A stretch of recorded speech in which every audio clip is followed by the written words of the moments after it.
बारूद की गंध, लाशों का अंबार और खंडर शहर। हमास ने जब पिछले साल 7 अक्टूबर को इजराइल पर अब तक का सबसे घातक हमला किया तो शायद ही किसी ने सोचा होगा कि यहूदी देश इस तरह से बदला लेगा। इजराइल हमास की जंग को 6 महीने का वक्त हो चुका है। इजराइल पर हमास के हमले में 1200 से ज्यादा लोगों की जान जा चुकी है। 250 से ज्यादा लोगों को हमास बंधक बनाकर ले गया था। इसके बाद इजराइल ने ऐलान जंग किया और गाजा में मौत का ऐसा तांडव मचाया कि अब तक करीब 33,000 फलस्तीनी मौत की नींद सो चुके हैं, जिसमें कई मासूम बच्चे और औरतें भी शामिल हैं। गाजा शहर खंडर बन चुका है। हमास के कई आतंकियों को भी इजराइल ने मौत के आगोश में भेज दिया है। जब जंग शुरू हुई तभी बेंजामिन नेतन्याहू ने अपने इरादे साफ कर दिए थे। उन्होंने दो टूक कहा था कि वो हमास को खत्म कर देंगे। इसके बाद गाजा में हमास के ठिकानों अंडरग्राउंड टनल में ताबड़तोड़ हमले हुए। कुछ ही समय बाद मानवीय संकट खड़ा हो गया।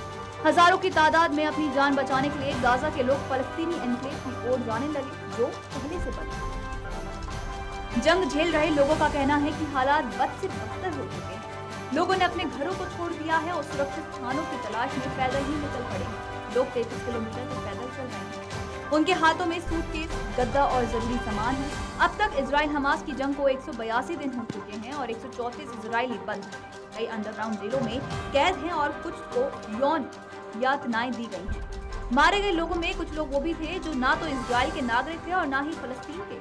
ये विदेशी नागरिक थे जो मदद करने पहुंचे थे। वर्ल्ड सेंट्रल किचन के 7 वर्कर्स में से 6 ने इस हफ्ते की शुरुआत में इजरायली ड्रोन के 3 अलग-अलग हमलों में अपनी जान गंवा दी।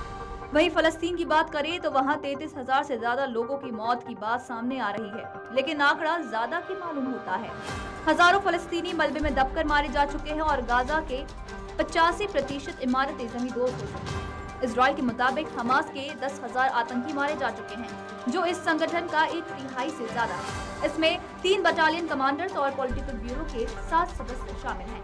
हमास के रॉकेट्स या तो पूरी तरह बर्बाद हो चुके हैं या वो उनका उपयोग कर चुके हैं, लेकिन अभी भी उसके कई नेता जिंदा हैं। अमेरिका समेत कई देश इजराइल को युद्ध रोकने के लिए कह चुके हैं, लेकिन वो मानने के लिए तैयार नहीं है। इसी बीच ईरान के साथ भी इजराइल का टकराव बढ़ता जा रहा है। डर ये है कि कहीं ये लड़ाई वर्ल्ड वॉर 3 का रूप न ले ले।